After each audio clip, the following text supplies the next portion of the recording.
નમસ્કાર દોસ્તો, world inbox academy પર આપનું હાર્દિક સ્વાગત છે।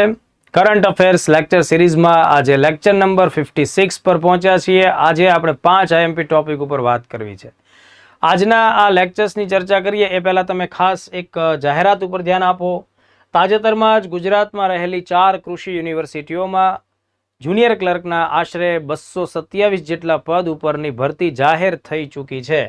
તો તમામ લાગુ પડતા વિદ્યાર્થીઓએ આ ભરતી માટે જુનિયર ક્લર્ક માટેના ફોર્મ અચૂકપણે ભરી દેવા અને આવનારા સમયની પરીક્ષા માટે તૈયાર પણ રહેવું।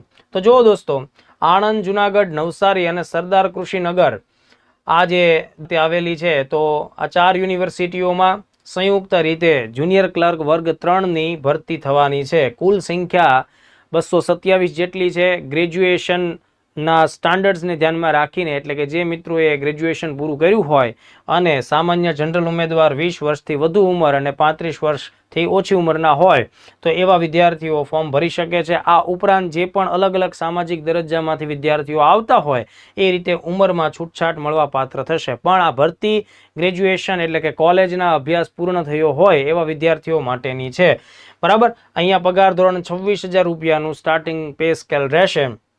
આ ઉપરાંત તમારે પરીક્ષાની પદ્ધતિ ખાસ સારી રીતે સમજી લેવાની છે। શક્ય હશે તો આ પરીક્ષા સીબીઆરટી અથવા ઓએમઆર બેમાંથી એક પદ્ધતિથી લેવામાં આવશે। આવી અત્યારના ધોરણે જાહેરાત કરવામાં આવી છે। પ્રાથમિક પરીક્ષા રહેશે 100 ગુણની, જેમાં 100 પ્રશ્નો હશે અને સમય તમને 1 કલાક મળશે।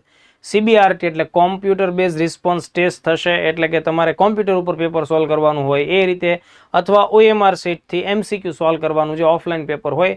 બેમાંથી કોઈ એક પદ્ધતિ હોઈ શકે, કઈ હશે એ હજી સ્પષ્ટ થઈ નથી। કદાચ એ કેટલા લોકો ફોર્મ ભરે એના ઉપર ડિપેન્ડ કરે। તો જે પ્રાથમિક પરીક્ષા છે તેમાં 100 ગુણ હશે, રિઝનિંગ 40 અને ગણિત 30 માર્ક્સનું એટલે 70 માર્ક્સ થશે। અંગ્રેજી અને ગુજરાતી ભાષા અને વ્યાકરણ 15 પ્રશ્નો પૂછાશે। નેગેટિવ માર્કિંગની સિસ્ટમ અલાઉડ છે, અહીંયા લાગુ પડશે। 0.25 માર્ક્સ તમારે નેગેટિવ થશે જો કોઈ જવાબ ખોટો લખ્યો છે તો।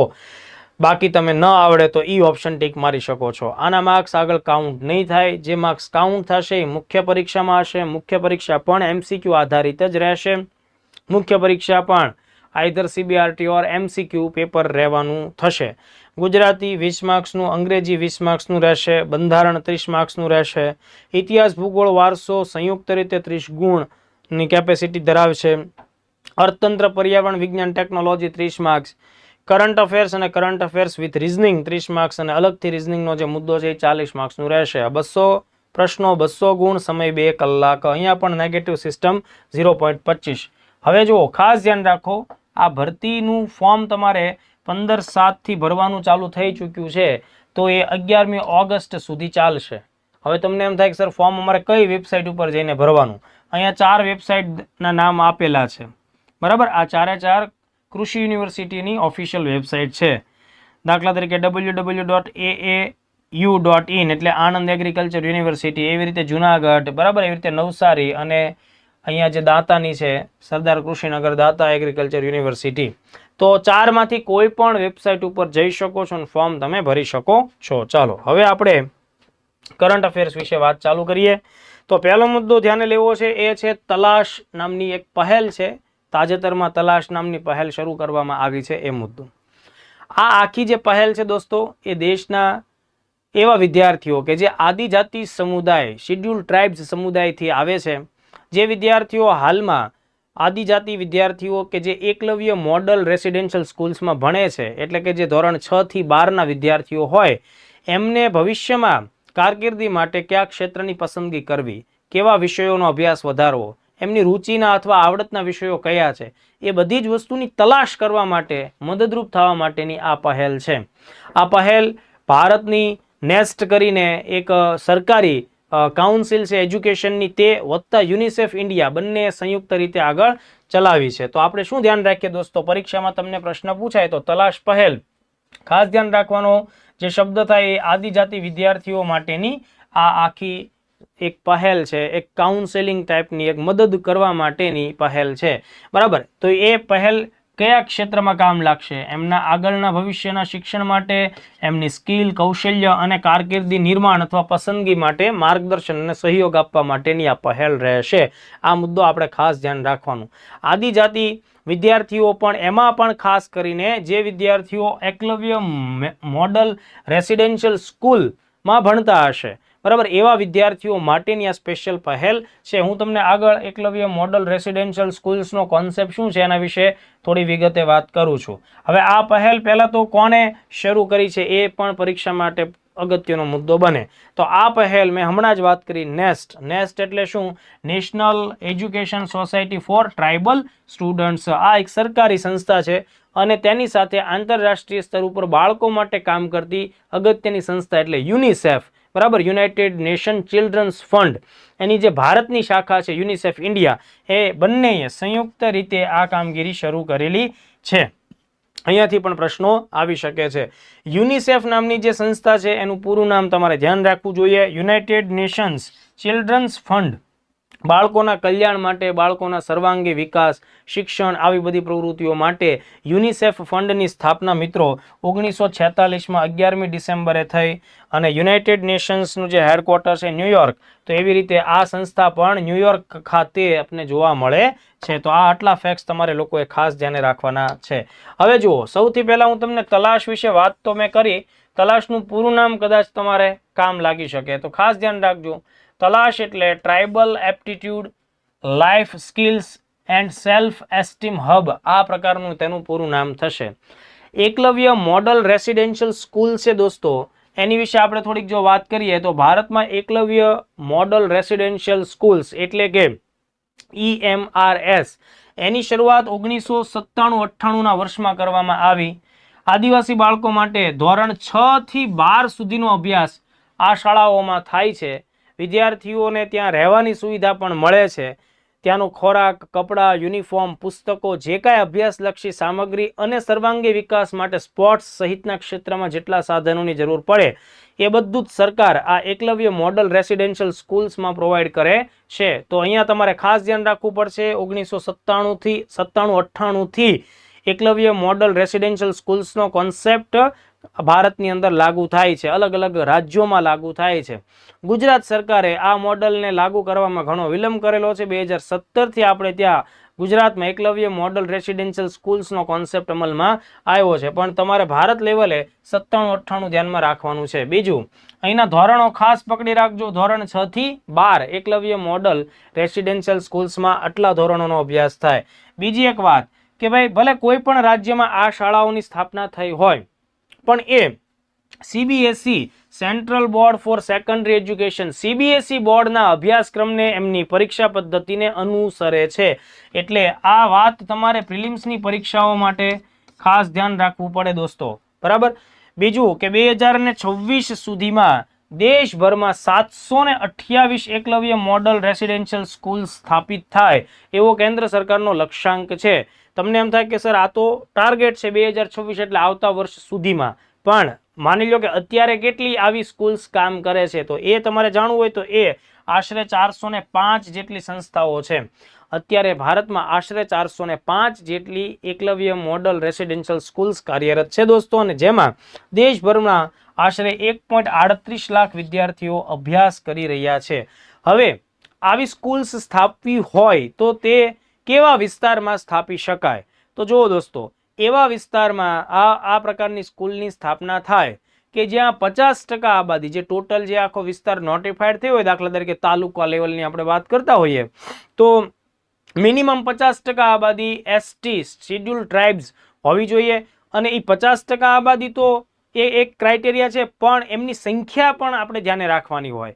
સંખ્યા એમાં મિનિમમ 20,000 લોકો આદિજાતિમાંથી આવવા જોઈએ અને આખા એરિયાની 50%થી વધુ થવા જોઈએ. તો ત્યાં સ્થાનિક લેવલે એકલવ્ય મોડલ રેસિડેન્શિયલ સ્કૂલ્સની સ્થાપના થાય. હવે જુઓ, જે મિત્રોને આ પ્રકારનું નોલેજ તમને પ્રિલિમ્સમાં કામ લાગશે અને ઇન્ટરવ્યૂ લેવલે પણ આ મુદ્દો કામ લાગે. દાખલા તરીકે ઇન્ટરવ્યૂમાં આ પ્રકારનો સવાલ આવે કે ભાઈ એકલવ્ય મોડલ રેસિડેન્શિયલ સ્કૂલ્સ એ કેવો કોન્સેપ્ટ છે, તો આ બધી જ વિગતો જે તમે પ્રિલિમ્સમાં ધ્યાને રાખી છે, આના આધારે તમે 5-6 એવા સારી વાત કહી શકો છો કે જે સામેવાળા લોકોને કન્વિન્સ કરશે કે ભાઈ ચલો આમની પાસે આ બાબતનું નોલેજ છે. તો એ કેટલી સફળ કેટલી નિષ્ફળ એ પછીનો મુદ્દો છે, પણ તમને પહેલાં તો બેઝિક વાત ખ્યાલ આવી જોઈએ કે આવી સ્કૂલ્સની જરૂરિયાત શું છે. તો તમે ખાસ સમજો કે ભાઈ આદિજાતિ વિદ્યાર્થીઓ ખરેખર એવા વિદ્યાર્થીઓ હોય છે કે જેમને કુપોષણની વિવિધ સમસ્યાઓ હોય છે, પ્લસ એ લોકો સંવેદનશીલ વર્ગમાં આવે છે, તો એમને વધારે નોલેજ મળે અથવા તો વધારે મદદ મળે એ ખાસ જરૂરી છે, અને એના માટે થઈને સરકારના આ પ્રકારના પ્રયત્નો થતા આવતા હોય છે. તો આઈ થિંક આ આખો કોન્સેપ્ટ તમને ખ્યાલ આવે છે. તલાશ નામની પહેલ વિશે આપણે ડિટેલમાં વાત કરી છે. પ્રિલિમ્સમાં આપે પ્રશ્ન તો એનો તમને જવાબ આવડવો જોઈએ. ત્યારબાદ બીજો એક મુદ્દો દેશના રક્ષા ક્ષેત્ર સાથે સંકળાયેલો છે, અસ્ત્ર મિસાઇલ સાથે સંકળાયેલો છે. ભારતે એટલે કે તાજેતરમાં જ 11મી જુલાઈએ ભારતની DRDO defence research and development organisation સંસ્થા અને ભારતની વાયુસેનાએ સાથે મળીને 11મી જુલાઈ 2025 એટલે થોડા દિવસો પહેલા જ, બરાબર, થોડા દિવસો પહેલા જ અસ્ત્ર મિસાઇલનું સફળ ટેસ્ટિંગ એટલે કે પરીક્ષણ કર્યું છે. એટલે તાજેતરમાં કરંટ અફેર્સમાં આ મુદ્દો ચર્ચામાં છે. એટલે DYSOની પ્રિલિમ્સ પરીક્ષા જો સપ્ટેમ્બર મહિનામાં આવવાની હોય અને ડિસેમ્બરમાં STI પ્રિલિમ્સ પરીક્ષા આવવાની હોય તો એ અનુસંધાને આ ઘટના બહુ જ નજીકની ઘટના થાય. આમ તો દેશમાં ઘણી બધી મિસાઇલ્સનો ઉપયોગ થાય છે દેશની રક્ષા ક્ષેત્રમાં, મતલબ આર્મી માટે, નેવી માટે, વાયુસેના માટે. ખાસ કરીને જે કરંટમાં રહેતી હોય એવી મિસાઇલ્સો તો તમને એકદમ ક્લિયરલી આવડવી પડે. હવે આ જે ટેસ્ટિંગ થયું એ ક્યાં થયું તો તમારે ખાસ ધ્યાન રાખવાનું છે ઓડિશા રાજ્યના કિનારાના પ્રદેશોમાં, બરાબર છે. એટલે રાજ્ય ઓડિશા આપણે પ્રિલિમ્સ માટે ધ્યાને રાખવું પડે. હવે આ જે મિસાઇલ છે અસ્ત્ર એ વાયુસેના માટે સ્પેશિયલી લડાઈ માટે ઉપયોગમાં લેવામાં આવતી મિસાઇલ છે. તો વાયુસેનાનું કોઈ ચોક્કસ જહાજ અથવા લડાકુ વિમાન, ફાઇટર એરક્રાફ્ટ દ્વારા આનો ટેસ્ટ કરવામાં આવ્યો હશે. તો પરીક્ષામાં શું પૂછી શકાય કે ભાઈ તાજેતરમાં કયા લડાકુ વિમાનના માધ્યમથી અથવા કયા લડાકુ વિમાન દ્વારા અસ્ત્ર મિસાઇલનું ટેસ્ટ કરવામાં આવ્યો, અને ઓપ્શનમાં તેજસ હોય કે XYZ બીજા પણ વિમાનોના નામ હોય તો Su-30 MKI યાદ રાખવું પડશે. સુખોઈ 30 MKI ભારતની પોતાની આ ટેકનોલોજી સ્વદેશી નથી, રશિયા પાસેથી ખરીદેલી છે. તો આ એક ફેક્ટ આપણે યાદ રાખીએ. તમને ઓડિશા પણ પૂછે, એવી રીતે ઓડિશા ન પૂછે તો બંગાળની ખાડી ક્ષેત્રમાં આ ટેસ્ટિંગ કરવામાં આવેલું છે, બરાબર. તો એ ફેક્ટ આપણે યાદ રાખીએ. હવે આ અસ્ત્ર મિસાઇલ છે મિત્રો એ હવાથી હવામાં પ્રહાર કરવા માટે સક્ષમ છે, પણ પાયલોટની દ્રષ્ટિ સીમા ક્ષેત્રથી દૂર રહેલો ખતરો હોય એને પણ એ હિટ કરવા માટે કેપેબલ છે. એટલે beyond visual range air to air missile છે. આ મોસ્ટ IMP કહી શકાય. આ પ્રકારે આ જે આખી મિસાઇલનું નેચર છે, એની પ્રકૃતિ છે, એનું આખું કેરેક્ટર છે એ આ એક વાક્યમાં આવી જાય છે. Beyond visual range air to air missile, હવાથી હવામાં દ્રશ્ય સીમાથી પહેલે પાર રહેલા ટાર્ગેટને પણ હિટ કરવા માટે આ મિસાઇલ સક્ષમ છે, બરાબર. એની ઝડપ ખૂબ વધારે છે, સુપરસોનિક છે, 4.5 મેકથી વધુ ઝડપથી એ ગતિ કરી શકે છે. અને સ્વાભાવિક છે કે હવાઈ લડાઈની જ્યારે વાત આવતી હોય ત્યારે કોઈ પણ સંસાધન ઓછી ગતિવાળું, ધીમી ગતિવાળું હોવું એ સારી વાત નથી. તો આ સુપરસોનિક ઝડપથી ભાગે છે. પહેલી વખત અહીંયા સ્વદેશી રીતે તૈયાર કરાયેલ રેડિયો ફ્રીક્વન્સી સિકર ટેકનોલોજીનો ઉપયોગ કરવામાં આવ્યો. Seeker technology one kind of હવામાં ઉડતું રડાર જ છે, જે દુશ્મનની વિવિધ પ્રકારની પોઝિશન, પરિસ્થિતિ, ઝડપ, દિશા એ બધાની માહિતી આપણને પ્રોવાઈડ કરે છે. એટલે અહીંયા રેડિયો ફ્રીક્વન્સીનો જ્યારે ઉપયોગ કરતા હોય ત્યારે વધુ દૂરના રેન્જ સુધીની ઇન્ફોર્મેશન આપણને આપે છે. એટલે પહેલી વાર સ્વદેશી રેડિયો ફ્રીક્વન્સી સિકર છે આ ટેકનોલોજીનો ઉપયોગ અહીંયા કરવામાં આવ્યો. અસ્ત્ર મિસાઇલના અલગ અલગ સ્વરૂપો પણ ભારતે વિકસાવેલા છે, જેને આપણે અસ્ત્ર મેક 1, મેક 2, મેક 3 આવું કહી શકીએ. શરૂઆતનું જે અસ્ત્ર મેક 1 છે એ 70 કિલોમીટર દૂર ઉપર રહેલા ટાર્ગેટને હિટ કરવા માટે સક્ષમ છે. મેક 2 ની રેન્જ 110 થી 170 કિલોમીટરની જોવા મળે છે, અને એક વિચારાધીન છે, વિકાસાધીન છે નવું એનું એક મોડલ એ છે અસ્ત્ર મેક 3, બરાબર. જે જ્યારે તૈયાર થશે દોસ્તો ત્યારે 350 કિલોમીટર દૂર રહેલા ટાર્ગેટને, હવાઈ લક્ષ્યાંકને હિટ કરી શકશે. એટલા માટે થઈને અત્યારે હાલના ધોરણે એને એક નવું હુલામણું નામ મળ્યું છે મિત્રો, અસ્ત્ર મેક 3 ગાંડીવ મિસાઇલના નામથી પણ ઓળખાય છે. આ ઓલરેડી પૂછાયેલો પ્રશ્ન છે, તો ખાસ ધ્યાન રાખો. અસ્ત્ર મિસાઇલના 3 અલગ અલગ સ્વરૂપો થયા.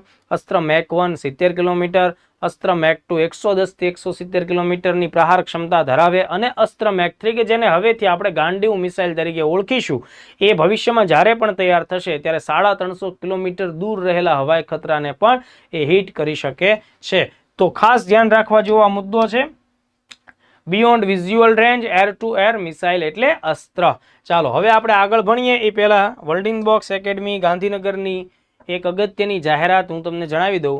દોસ્તો, વર્લ્ડ બોક્સ એકેડમી ગાંધીનગર ખાતે આગામી સમયમાં 28 જુલાઈ 2025ના દિવસથી વર્ગ 3ની પરીક્ષાઓની તૈયારીઓ માટેની એક સ્પેશિયલ ક્લાસ 3 જનરલ બેચ શરૂ થવા જઈ રહી છે.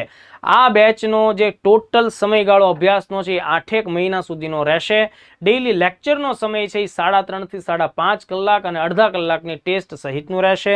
સમગ્ર ગુજરાતની best faculty team, best management team, daily test, weekly test, mock ટેસ્ટનો સમાવેશ, પુસ્તક મટીરિયલ અને ડિજિટલ મોબાઈલ એપ્લિકેશન્સનો સમાવેશ, રીડિંગ માટે લાઇબ્રેરી જેવી સુવિધા પણ તમને આ બેચમાં મળવા પાત્ર થશે. તો ખાસ ધ્યાન રાખજો, 28મી જુલાઈથી બેચ શરૂ થઈ રહી છે દોસ્તો. 2025-26નું વર્ગ 3નું ભરતી કેલેન્ડર પણ ડિક્લેર થઈ ચૂક્યું છે. તો હવે તમારે રાહ જોવાનો કોઈ મતલબ નથી. વહેલી તકે આ બેચ જોઈન કરી અને જે વિષયો તમને નથી આવડતા અથવા તમારી તૈયારીની જે કચાશ છે તેને વહેલી તકે દૂર કરો. જો તમે 27 જુલાઈ 2025 સુધીમાં એડમિશન લેશો, ઓલરેડી અત્યારે એડમિશન ચાલુ થઈ ચૂક્યા છે આ બેચમાં, 27 તારીખ સુધીમાં એડમિશન લેશો તો ફી ફક્ત તમારી 30,000 રૂપિયા રહેશે. અધરવાઇઝ તમારે 35,000 રૂપિયા ફીસ ભરવાની રહેશે. વધુ વિગત માટે કોલ કરો 7575061818. સમગ્ર ગુજરાતનું સૌથી વિશ્વાસપાત્ર તૈયારીનું સ્થળ જો હોય દોસ્તો તો એ વર્લ્ડ બોક્સ છે. આ બાબતને ખાસ મગજમાં રાખી અને તમારો નિર્ણય લેજો. ચાલો નેક્સ્ટ ટોપિક ઉપર વાત કરીએ. 56.3 નંબર ઉપર ભારતનું એક રાજ્ય છે આસામ. આસામ એક એવું રાજ્ય છે જેને તાજેતરમાં હાથીઓને ધ્યાનમાં રાખીને ગજ મિત્ર નામની એક યોજના શરૂ કરી છે. મિત્રો ખાસ ધ્યાન રાખો, હાથીને તમે જોયું હશે, જગન્નાથ રથયાત્રામાં જોયા હશે, કોઈ પ્રાણી સંગ્રહાલયોમાં તમે જોયા હશે. એ જે બધા હાથીઓ છે એ અંકુશ સાથેના હાથીઓ છે, પણ નિરંકુશ જંગલમાં વિહરતા અને પોતાની મોજમાં રખડતા હાથીઓ તમે જુઓ એટલે મંડો દોડવા. તમે ઘણીવાર તમે એમ રીલ્સ જોઈ હશે કે હાથીઓ પાછળ પડ્યા હોય ને લોકો બાઇક ગાડીઓ બધું મૂકીને દોડવા માંડ્યા હોય. તો હાથી આમ શાંતિ પ્રિય પ્રાણી ખરું, પણ હાથીભાઈને ખાવા માટે ખૂબ વધારે ખોરાક જોઈએ. રોજનો હાથીનો ખોરાક 100 થી 200 કિલોગ્રામ હોય દોસ્તો.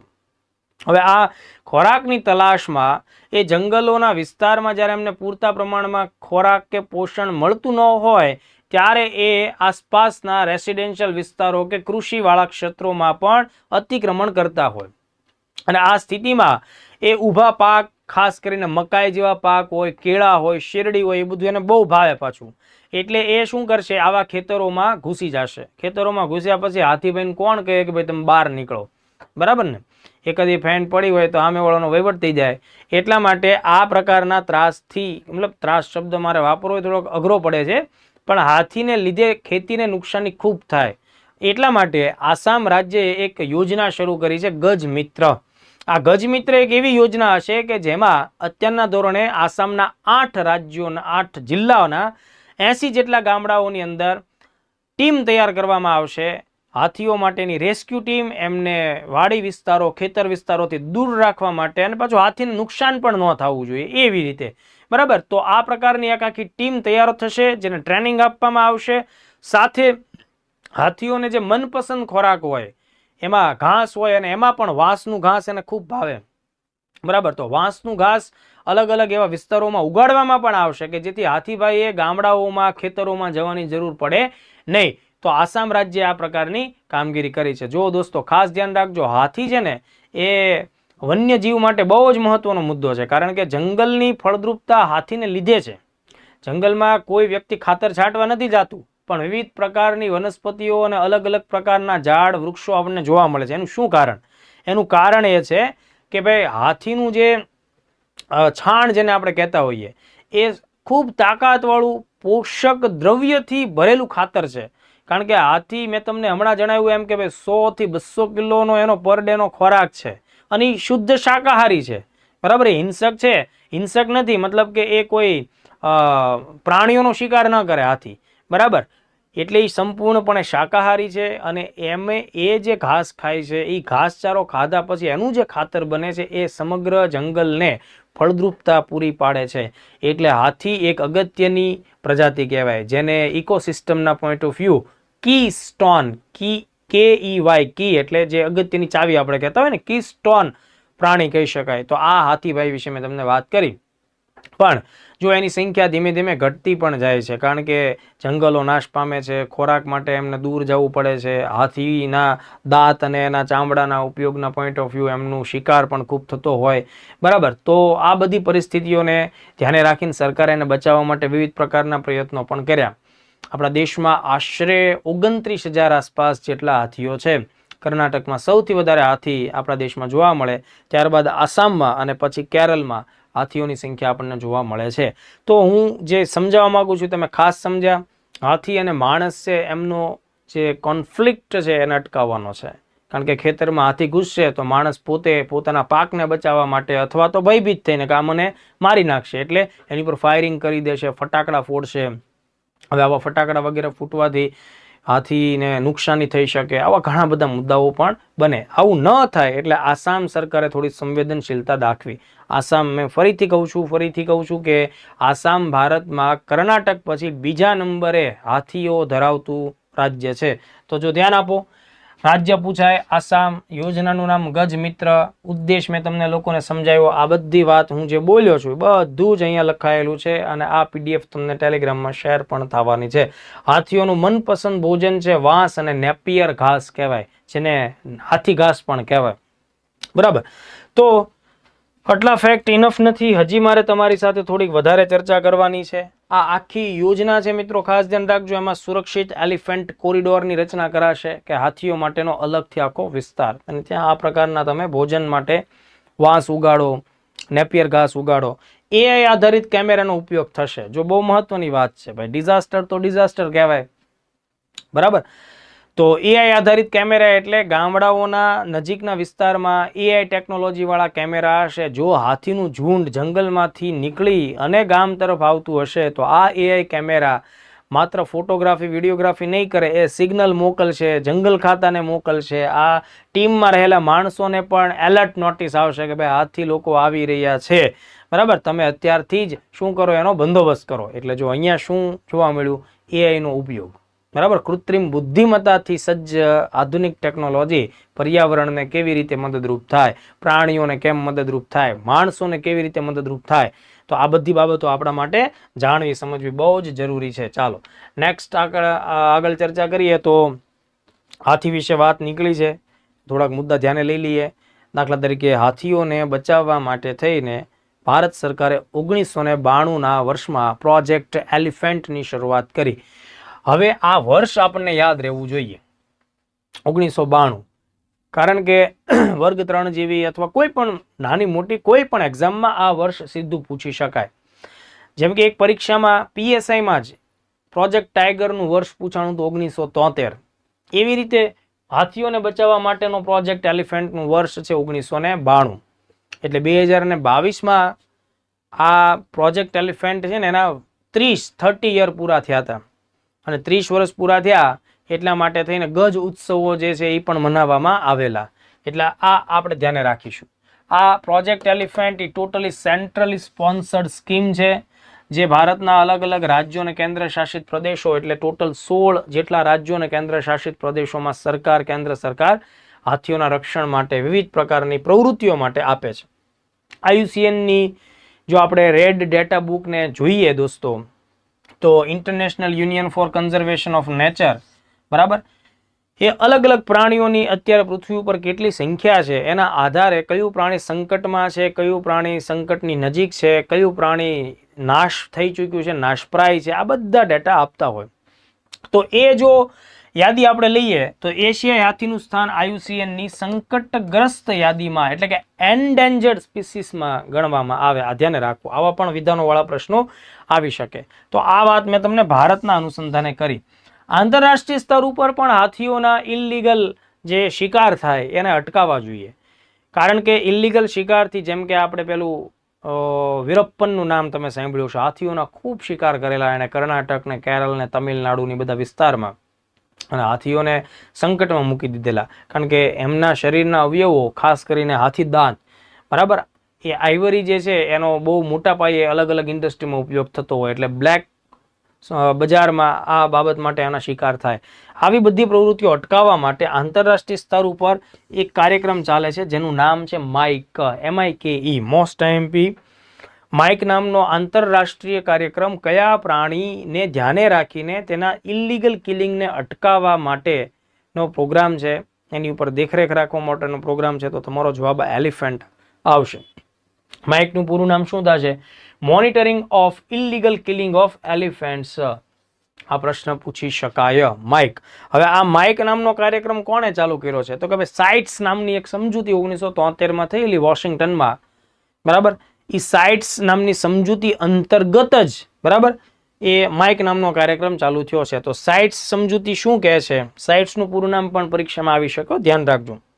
કોન્વેન્શન ઓન ઇન્ટરનેશનલ ટ્રેડ, બરાબર, આંતરરાષ્ટ્રીય જે વેપાર થતો હોય એની જે ધારાધોરણ નિયમો હોય એના માટેનું આ સમજૂતી છે. પણ હવે આગળ આપણે વાત કરીએ. Convention on international trade in endangered species of wild ફોના and flora.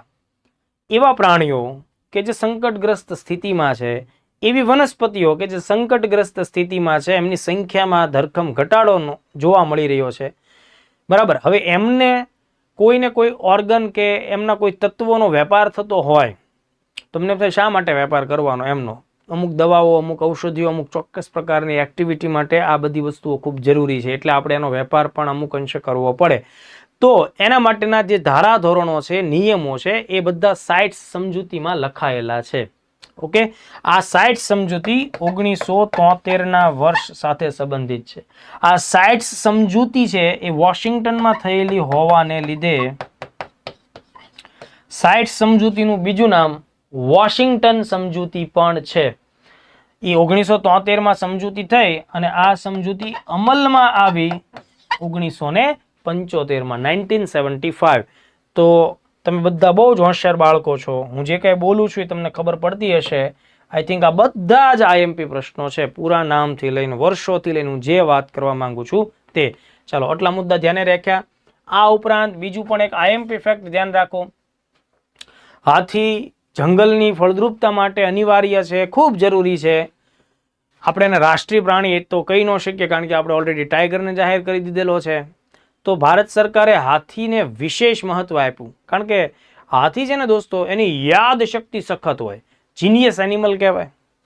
એમને હેરિટેજ મતલબ વારસાગત રીતે યાદશક્તિ મળે, આપણને નથી મળતી. આપણી પાછલી પેઢીઓએ જે કાંઈ મહેનત કરી કે જે અનુભવ લીધો એનો બહુ જ ઓછો અંશ આપણને બૌદ્ધિક ક્ષમતા સ્વરૂપે પ્રાપ્ત થતો હોય. મળતો હોય, ના મળતો હોય એવી વાત નથી, પણ હાથીઓના કેસમાં એમની મેમરી શાર્પ હોય. એમની પાછલી પેઢીઓએ જેટલું યાદ રાખ્યું છે ને ભાઈ, એ બધી વસ્તુઓ નવા હાથીના બચ્ચાઓને મળે. એમની પેઢીઓ 100-150 વર્ષ પહેલાં જે વિસ્તારોમાં હરતી ફરતી હોય એનું મેપિંગ આ અત્યારના નવા જન્મેલા હાથીના બચ્ચાને મળે. એટલી શાર્પ મેમરી હોય. એટલે તો ગણપતિ બાપાનું જે મસ્તક છે એ હાથીનું આપણે સિમ્બોલિકલી મૂકીએ છીએ. શું દર્શાવે છે?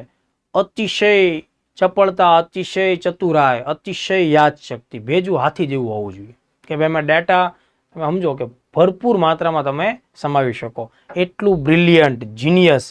એ ભૂગર્ભ જળ પાણીનો અવાજને સાંભળી શકે. પાણી પૃથ્વીના પેટાળમાં વહેતું હોય તો એનો ખળખળ અવાજ એ પકડે. એટલે જંગલમાં પ્રાણીઓ જ્યારે દુષ્કાળની પરિસ્થિતિ હોય ને ત્યારે હાથીને ફોલો કરે, કારણ કે હાથીને પાણી વધારે પીવા જોઈએ.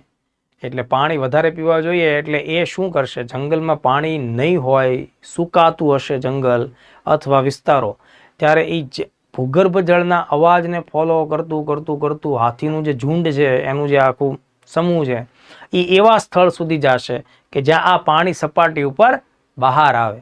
એટલે બાકીના પ્રાણીઓ શું કરે? આને ફોલો કરે કે ભાઈ આ એવી જ જગ્યાએ જશે કે જે ફુવારો નીકળશે તો આપણો મેળ પડી જશે.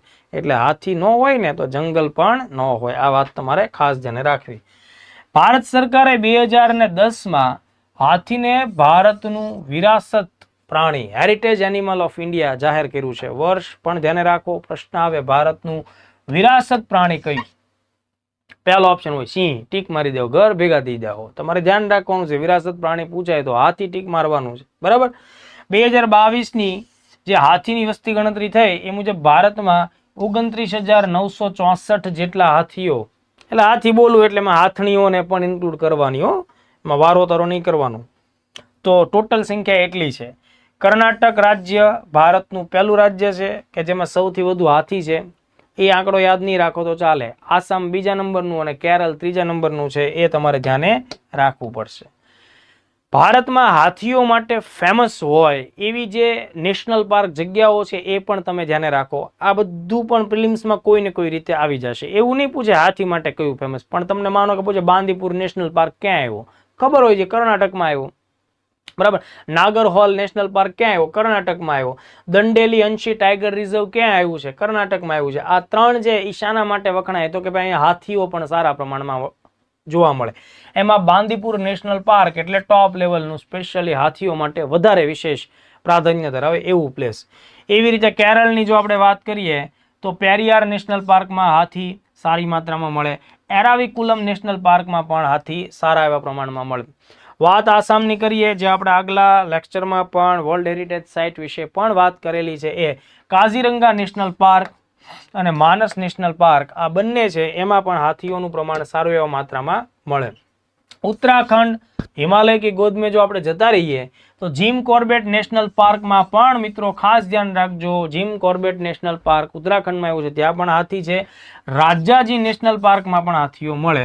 તમિલનાડુમાં જો આપણને મલાઈ ખાવાની ખૂબ સારી ઈચ્છા હોય તો મુદુ મલાઈ અને અન્ના મલાઈ, બરાબર, આ બંને wildlife sanctuary tiger reserve. તો તમારે ધ્યાન રાખવાનું, તમિલનાડુમાં તમારે મલાઈ ખાવી હોય તો જવાનું, મુદુ મલાઈ, અન્ના મલાઈ. બરાબર. પશ્ચિમ બંગાળમાં જલદાપારા અને ગુરુમારા, ગુરુને મારવાના નથી, જલદાપારા અને ગુરુમારા નેશનલ પાર્ક આ બંનેમાં હાથીનું પ્રમાણ સારું. ઓડિશામાં સિમલીપાલ નેશનલ પાર્કમાં પણ હાથીઓ મોજ કરતા જોવા મળશે. તો આ ભલે હાથીની છે, પણ આ બધામાંથી પ્રિલિમ્સનો પ્રશ્ન આવી જાય તો એ ભૂગોળ સાથે, જીકે સાથે કનેક્ટ છે, એ દ્રષ્ટિકોણથી પણ આવડવો જોઈએ. હવે તાજેતરમાં બીજી એક ઘટના આપણે હાથી સાથે જ તે સંકળાયેલી છે, એને પણ અહીંયા કવર કરી લઈએ. વત્સલા હાથણી, એશિયાની સૌથી વયોવૃદ્ધ હાથણી 109 વર્ષની ઉંમરે નિધન પામ્યા. એને દાદી તરીકે ઓળખવામાં આવતા, બરાબર છે, ગ્રાન્ડમાં. તો 109 વર્ષની ઉંમરે આ વત્સલા હાથણી દાદીનું અવસાન થયું છે. મધ્યપ્રદેશના પન્ના ટાઈગર રિઝર્વ્સમાં એમની અંતિમ વિધિ થઈ, એટલે કે છેલ્લે એમના જીવનના તબક્કામાં એ ત્યાં હતા. આંખોની દ્રષ્ટિ એમની જતી રહી હતી ઉંમર સાથે, અને પગમાં વાગી ગયું હતું, અને એ પછી ધીમે ધીમે એ મટ્યું નહીં અને અવસાન સુધી એ આખી બાબત પહોંચી. તો અહીંયાથી તમારે એટલું ધ્યાને રાખવું પડશે, નામ પરીક્ષામાં પૂછી શકાય, અને મધ્યપ્રદેશના પન્ના ટાઈગર રિઝર્વ્સમાં એમનું દેહાંત થયું એ પણ તમારે પરીક્ષા માટે ખાસ ધ્યાને રાખવાનું. બરાબર. જંગલમાં જ્યારે કોઈ નવા બચ્ચાનો જન્મ થાય, હાથણી નવા બચ્ચાને જન્મ વગેરે આપે તો એમની કેર કોણ કરતા? આ વત્સલા દાદી કરતા, એટલે એના દાદી તરીકે ઓળખવામાં આવતા. આ પણ આઈએમપી મુદ્દો છે. મૂળ એ કેરળના નિલંબુરમાં 100 વર્ષ પહેલા એમનો જન્મ થયેલો. ધીમે ધીમે એમને માઇગ્રેટ કરાવતા સરકારના માણસો અહીંયા સુધી લઈ આવ્યા, એમને ખૂબ સારી કેર થતી હતી. એકદમ ટનાટન આ દાદીમાં લાઈફ જીવતા હતા, પણ પછી મૃત્યુ તો ભાઈ મૃત્યુ કહેવાય, તો એમનું અવસાન થયું છે. તો એ પણ ફેક્ટ તરીકે ધ્યાને રાખવું. ત્યારબાદ ગુજરાતમાં આવેલું ગિફ્ટ સિટી ઘણી બધી વખત ચર્ચામાં રહે છે, કારણ કે દરેક પ્રકારના નવા ફાઇનાન્શિયલ અને ટેકનોલોજીના સેક્ટર સાથે કે બેન્કિંગના સેક્ટર સાથે સંકળાયેલા સેન્ટર્સ ત્યાં ખુલી રહ્યા છે. તો ગિફ્ટ સિટી ફરીથી ચર્ચામાં છે, અને આ વખતે જે રીતે ચર્ચામાં છે એટલી પરીક્ષામાં 1000% પૂછાય દોસ્તો. એ ટાઈપનો મુદ્દો લઈને આપણે ધ્યાને રાખવો પડે એવી બાબત બની છે. આઈએએસ અધિકારી સંજય કોલ ગિફ્ટ સિટી ગાંધીનગરના નવા એમડી અને સીઈઓ તરીકે પસંદગી પામ્યા છે. સરકાર નજીકના સમયમાં એની અપોઇન્ટમેન્ટ કરવાની તૈયારીમાં છે. મેનેજિંગ ડિરેક્ટર અને ચીફ એક્ઝિક્યુટિવ ઓફિસર સીઈઓ તરીકે સંજય કોલ ગિફ્ટ સિટીમાં નિમાશ. બરાબર. વર્તમાનમાં સંજય કોલ કેન્દ્ર સરકારના સાંસ્કૃતિક મંત્રાલયમાં જોઈન્ટ સેક્રેટરી સહસચિવ તરીકે કામ કરી રહ્યા છે. ગિફ્ટ સિટીમાં અત્યારે હાલમાં વર્તમાન સીઈઓ તપન રે છે, પણ તપન રે આ પદ હમણાં છોડશે અને એમના સ્થાન ઉપર સંજય કોલ આવશે. એટલે આ બંનેના નામ યાદ રાખજો. સંજય કોલ ગિફ્ટ સિટીના નવા સીઈઓ બને છે તો એ કોનું સ્થાન પ્રાપ્ત કરે છે? તપન રેનું. અને ગિફ્ટ સિટી ગુજરાત, અમદાવાદ આપણા માટે બહુ જ મહત્વનો મુદ્દો હોય. એ પરીક્ષામાં અવારનવાર ગિફ્ટ સિટી સાથે સંકળાયેલી બાબતો પૂછાય છે. હવે જો ગિફ્ટ સિટીના બીજા પણ કેટલાક ફેક્ટ તમારે યાદ રાખવા જોઈએ. ફોર એન એક્ઝામ્પલ, એનું પૂરું નામ ઘણીવાર પરીક્ષામાં પૂછાઈ ગયું. ગિફ્ટમાં જીઆઈએફટી છે તો એનો મતલબ શું થશે? Gujarat international finance tax city. આ પ્રકારે એનું પૂરું નામ થશે. આ એક પ્રકારનું ઇન્ટરનેશનલ ફાઇનાન્શિયલ સર્વિસ સેન્ટર તરીકે ઉભરી રહેલું કેન્દ્ર છે. આંતરરાષ્ટ્રીય નાણાકીય સેવાઓ માટેનું કેન્દ્ર. અહીંયા તમને વિવિધ પ્રકારના દેશો, વિવિધ પ્રકારના સંગઠનો છે તેની શાખાઓ, બેન્કિંગ શાખાઓ એ બધું સ્થાપિત થાય. તમે અહીંયાથી વિદેશોના નાણાકીય વ્યવહારો, રોકાણ સંબંધિત બાબતો, બરાબર, એ બધું કરી શકો. એ માટે ઇન્ટરનેશનલ ફાઇનાન્શિયલ સર્વિસ સેન્ટર તરીકે ઉભરતું કેન્દ્ર છે. ગિફ્ટ સિટીનો ખ્યાલ 2007માં રજૂ કરવામાં આવ્યો.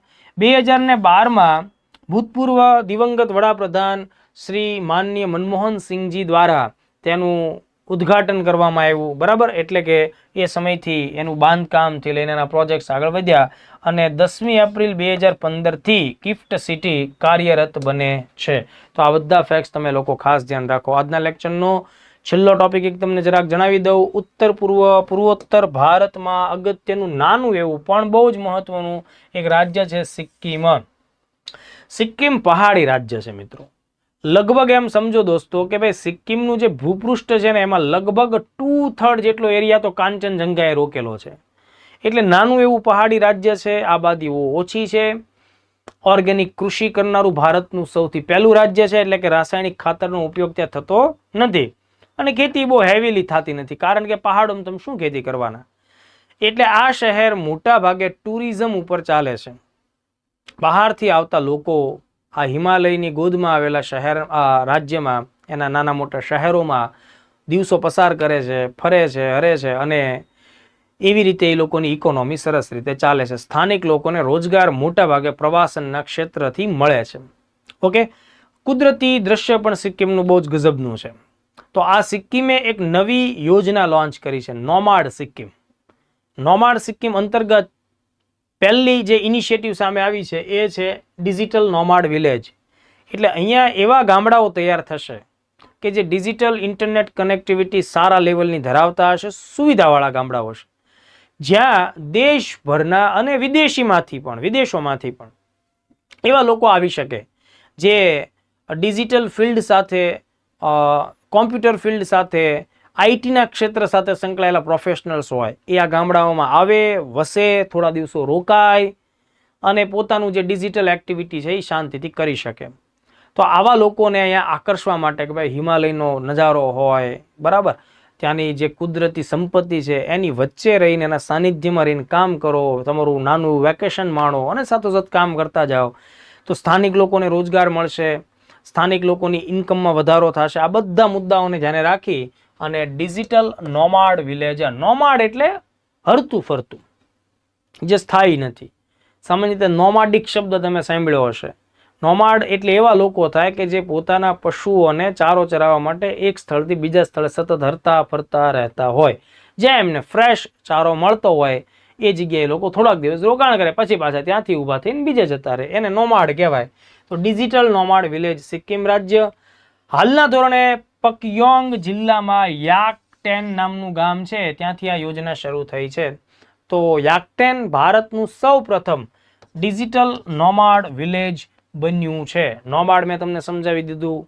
કોન્સેપ્ટ સમજાવી દીધો. આઈટી સાથે સંકળાયેલા લોકો અત્યારના ધોરણે ત્યાં જાય તો ફૂલ ઓન કનેક્ટિવિટી આપવામાં આવશે. નોમાડ સિક્કિમ પ્રોજેક્ટનો એ હિસ્સો છે. વિદેશી લોકો પણ અહીંયા આવી શકે છે. તો ચલો મિત્રો, આટલા મુદ્દાઓ લીધા.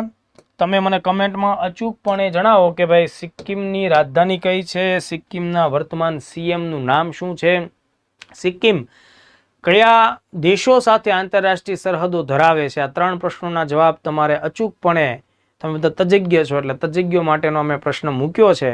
ખાસ અગત્યનો મુદ્દો છે તો એને ખાસ ધ્યાનથી જોજો. આવતીકાલે પાછા ફરીથી એક અગત્યના મુદ્દા સાથે મળીશું. ખૂબ સારી તૈયારી કરો. આવનારા સમયમાં ઘણી બધી પરીક્ષાઓ આવી રહી છે. સખત મહેનત, 10-12 કલાક પર ડે એનો કોઈ ઓપ્શન નથી. પોતાની પર રહેમ ન ખાઓ, બરાબર, પોતાની દયા ખાવાનું બંધ કરો. જો ખરેખર સ્વાભિમાનથી જીવવું છે તો હાર્ડ વર્ક એ તમારો મૂળ ધર્મ બનવો જોઈએ. મળીએ આવતીકાલે નવા ટોપિક, નવા મુદ્દાઓ સાથે. મળતા રહેશું. જય હિન્દ, જય ભારત.